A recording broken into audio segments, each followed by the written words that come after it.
In today's video, I'm going to show you how to make a dollhouse baby crib. This crib is 1/12 scale.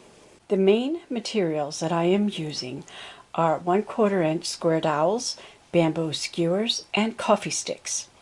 I have posted a graphic in the community post showing all the supplies and tools used for this project. Taking the 1/4 inch square dowel, I cut 4 strips of 4 1/4 lengths. I use the miter box and saw to cut them. And I also cut 3-inch lengths for the height of the crib. We need 4 of those. And then 2 1/4, we need 4 of those as well for the short side of the crib, 2 1/4 inch. Sand the rough ends with sandpaper.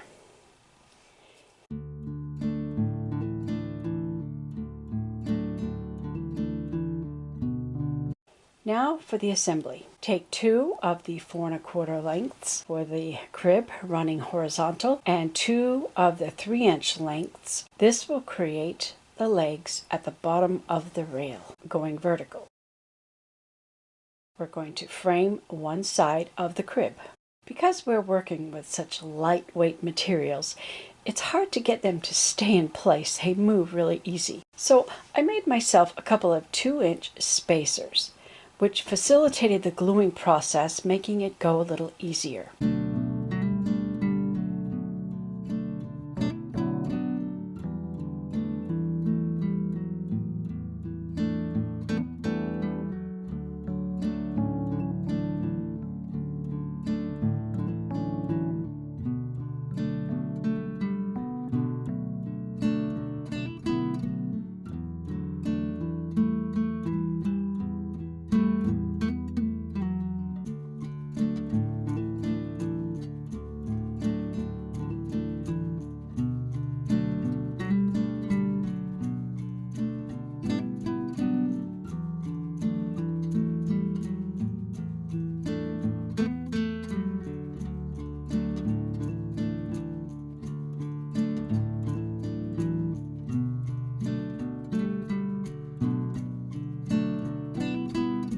Move the entire frame at least once so it does not get stuck to your craft board. Once the frame is set, remove the spacers.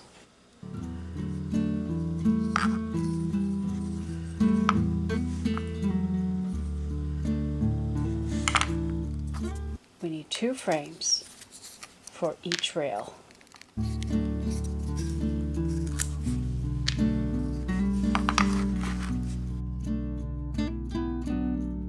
Using the grid of my craft mat, I marked the placement of the spindles every 1/2 inch, making sure there's an even space each end of the 4 1/4 length.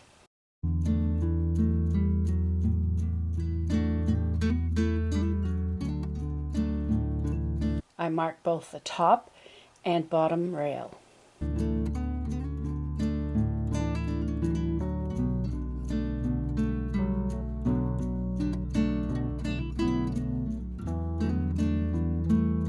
Using a bamboo skewer, I cut the spindles for the crib. I used my spacer to mark the lengths for cutting them.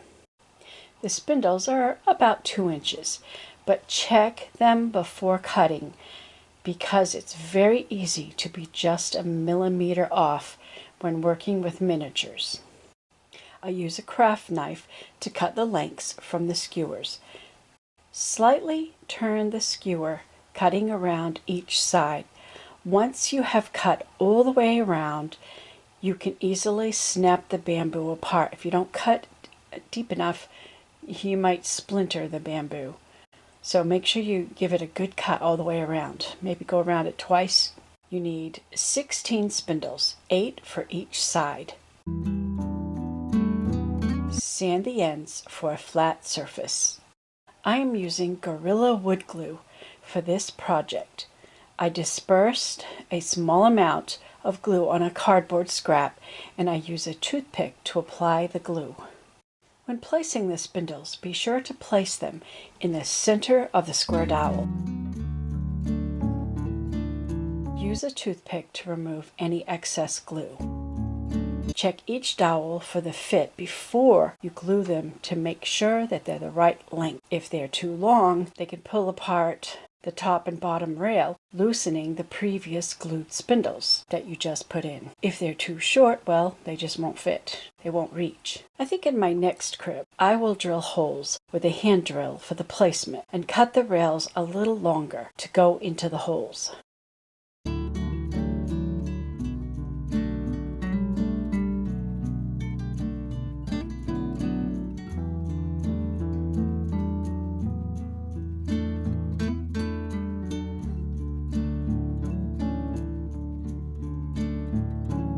We have our finished rail. Repeat the process for the other rail so you have 2 complete rails. Next, we glue the end supports. I glued all 4 of the 2 1/4 inch lengths to complete the crib framework. I used my mini toolbox for a weight because it is heavy. It has a small hammer inside. I first glued one side, then flipped it over to glue the other side.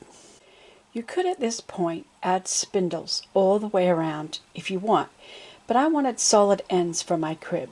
So using 1/16 inch thin pieces of basswood, I drew out a shape. I wanted a curved top in the center with the corners lower. Once my shape and size was determined, I cut out the ends with a craft knife.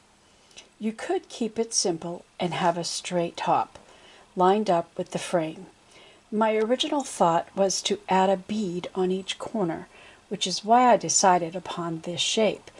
But in afterthought, I realized the bead wouldn't be in line with the end because it's thin and the frame is thick. So I abandoned that idea. If the ends were flat, you could add a bead, and that would look cute too. I will rethink the design on my next crib.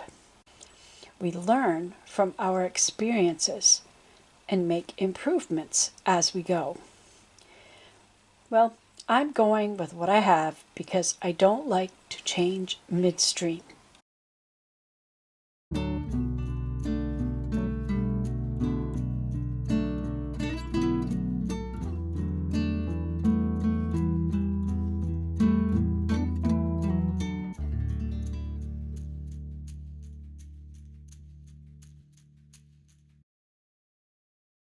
I debated if I want the flat ends to be on the inside or the outside of the frame. I opted to have them on the inside for this crib because if it was on the outside, the baby would be able to use the frame and climb out of the crib. I know it's just a doll, but that's how my brain works. I started making a second crib. I did cut out a second frame, and I decided to widen the end boards to go from corner to corner so they can be on the outside. But I don't think I want to use the same 1/4 inch square dowels because it looks too chunky. So I'm rethinking how to do that. I'm thinking about using flat coffee stirrers as a trim for a better design. I hope this gives you different ideas of ways you can create your own crib. After all, you're the creator, and you can do it how you prefer. There is no one way to do it. I'm just showing you my process. So I glued both ends to the inside of this crib and held them with clamps to help them have a firm grip. Next, it is time to build the frame that will hold the mattress. Using coffee stirrers, I cut 2 12-millimeter lengths and 2 5-millimeter lengths. The reason I'm using millimeters is because it's such little tiny details. It's a better system using the metrics. And my ruler has both. My thinking was this frame is going to go down inside the crib frame, and it's set on the very edge, just inside where the rungs are, so I thought. I ran into a couple of problems with this frame.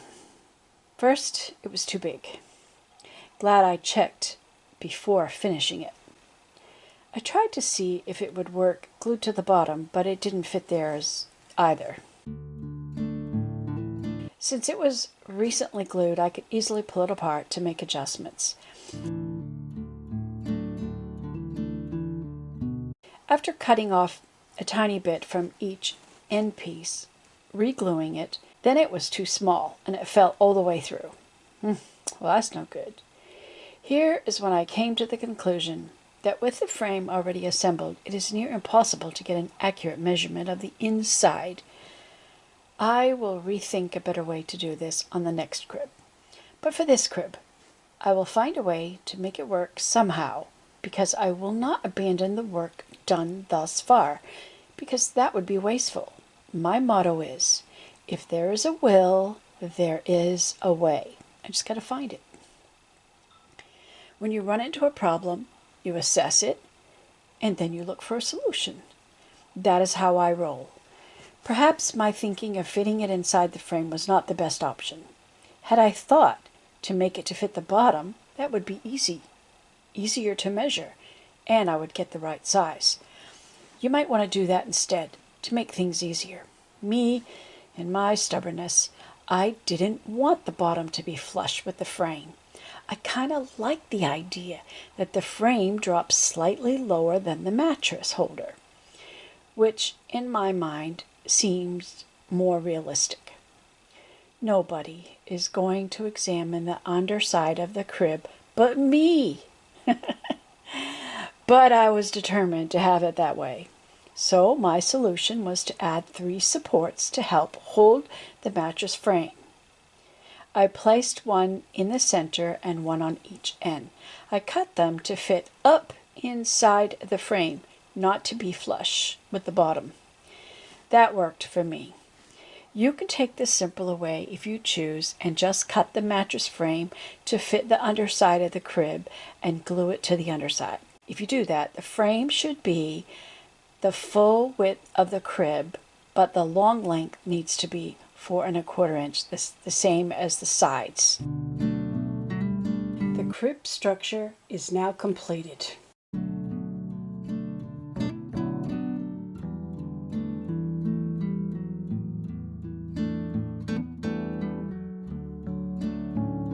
Next, we make a mattress.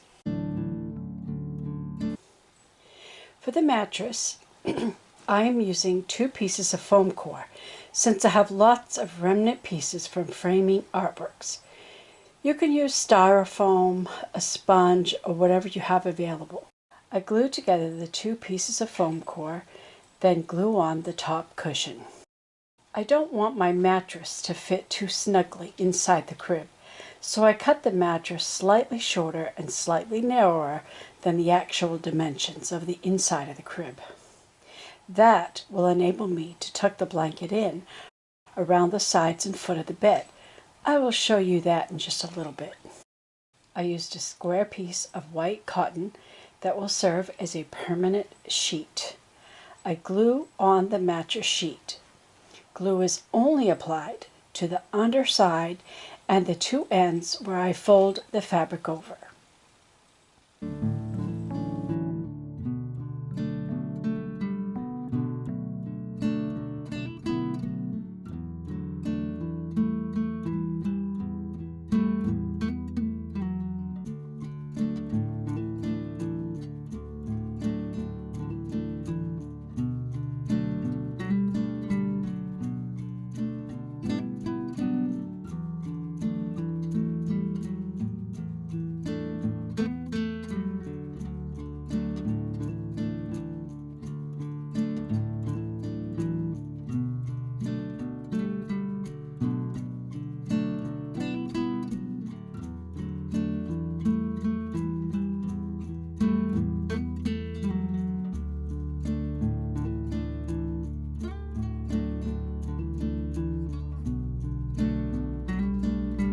Testing out the crib for size. Mama can bend over and interact with the baby in the crib. The size works great. You can stain the wood crib if you choose, or keep it a natural color and just add a satin finish to give it a light shine.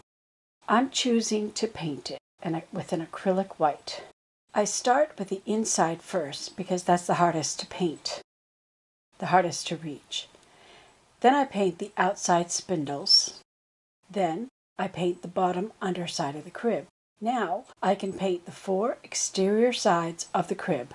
By now, the inside is mostly dry, so I can place my hand inside, spreading out my hand to hold the crib and move it about as freely as I need. Lastly, I paint the top edge of the crib. I painted 2 layers, in the same sequence as I did the first layer, starting with the inside of the crib.